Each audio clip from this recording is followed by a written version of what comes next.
Anthony Grasso here, bringing you financial news you can use. In this video, I'm going to do a stock analysis on Square.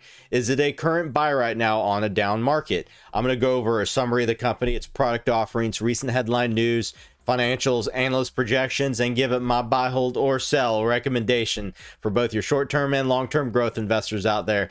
And as always, folks, don't forget to smash that like button down below and consider subscribing and hit that notification bell if you like to hear daily stock reviews and recommendations from an unbiased source. So let's get right into it. So Square is an e-commerce ecosystem. The company enables its sellers to start, run, and grow their businesses. It combines software with hardware to enable sellers to turn mobile devices and computing devices into payments and point-of-sale solutions.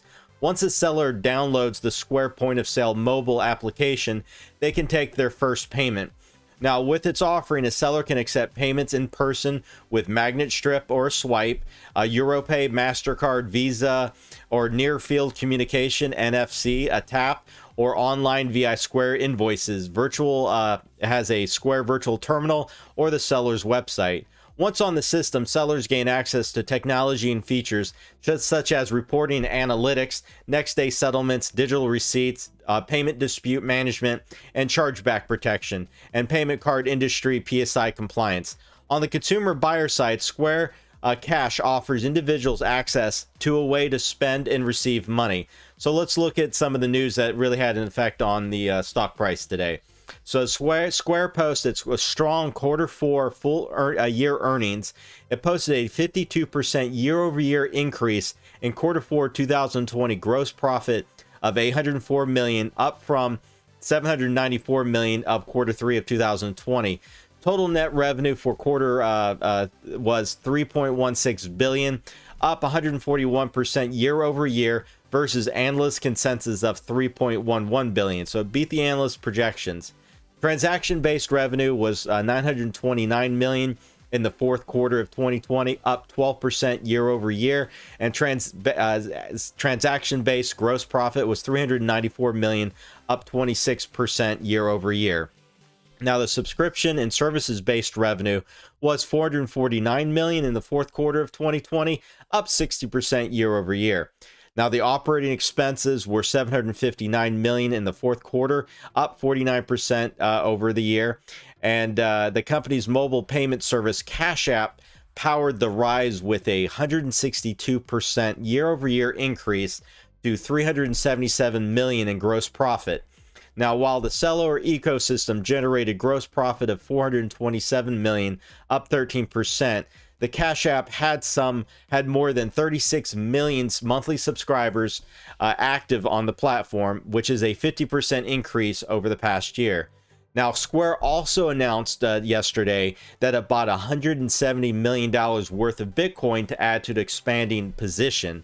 Now, the new purchase from its payments company now brings the total Bitcoin holdings to approximately 5% of its cash and cash equivalents, averaging out 3,318 Bitcoins. Square says it purchased would indicate an average price of around $51,000 per Bitcoin. Now, the company said, aligned with the company's purpose, Square believes that cryptocurrency is an instrument of economic empowerment, providing a way for individuals to participate in the global monetary system and secure their own financial future. Now, and they wrote that in a press release ahead of the earnings call yesterday. Now, the investment is part of Square's ongoing commitment to Bitcoin, and the company plans to assess its aggregate investment in Bitcoin relative to other investments on an ongoing basis. Now, Square had earlier purchased about $50 million in Bitcoin in October of 2020. At the time, the purchase amounted for about 1% of the company's cash and cash equivalents. Now, let's go ahead and look at some of the fundamentals of the company. Now, the company currently has a market capitalization of around $108 billion with a current stock price of around $240.32 a share. It's around $240 a share right now. Now, revenue for 2020 the total revenue was around $9.4 billion with a net income of $213 million and a total comprehensive income of $234 million. Square became profitable this year, and it definitely took a nosedive since yesterday from its high of $283. Now, earnings are forecasted to grow about 77% per year.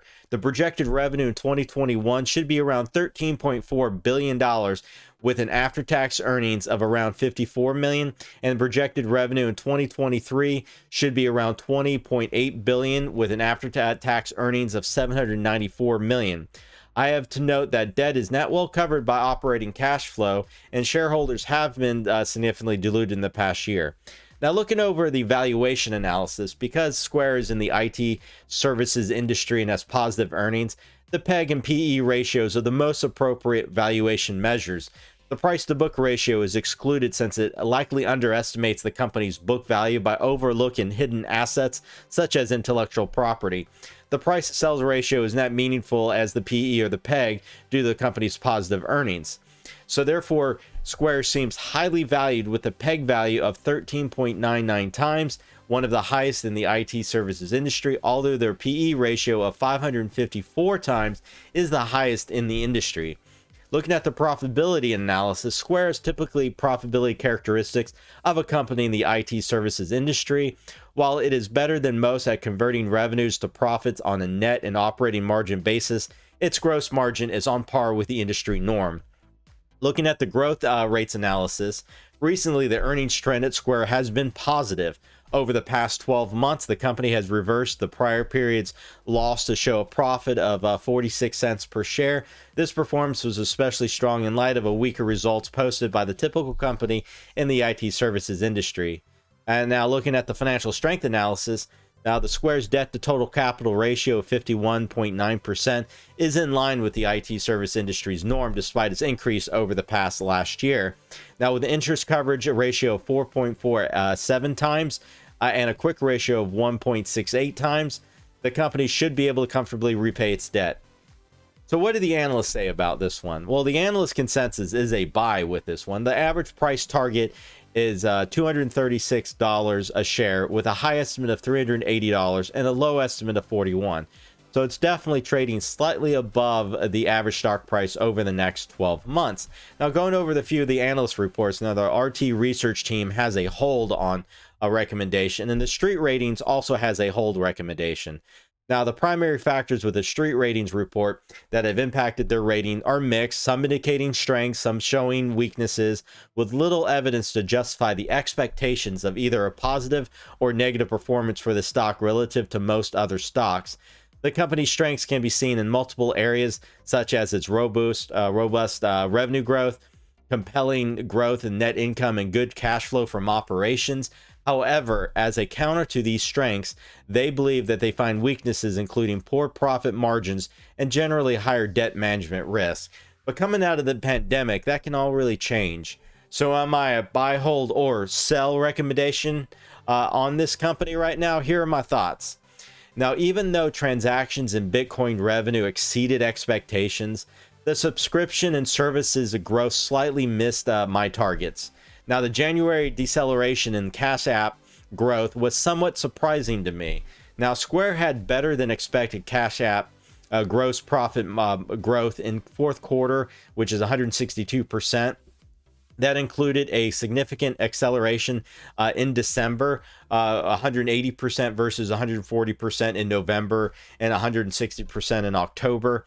Now, the gross profit growth has surprisingly decelerated year to date as management called out 164% growth in January and 130% in February despite additional stimulus.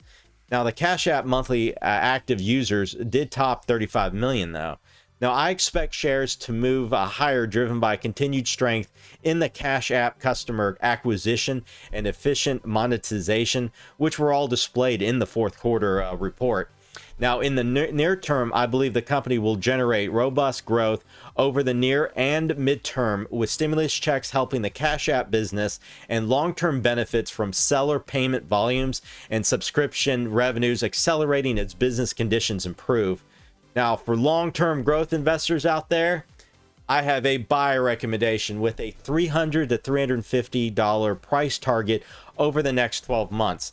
Today is a red day and would be definitely a good day to buy the dip. Now, here are a few reasons why Square can keep climbing. One, the additional stimulus and the tax refunds that are going to be coming out this year. Wide adoption of the investing in Cash App. Bitcoin continuing to gain appeal out there, and the economy will eventually reopen and small businesses will recover. And there's also a massive market that's not been tapped yet by Square.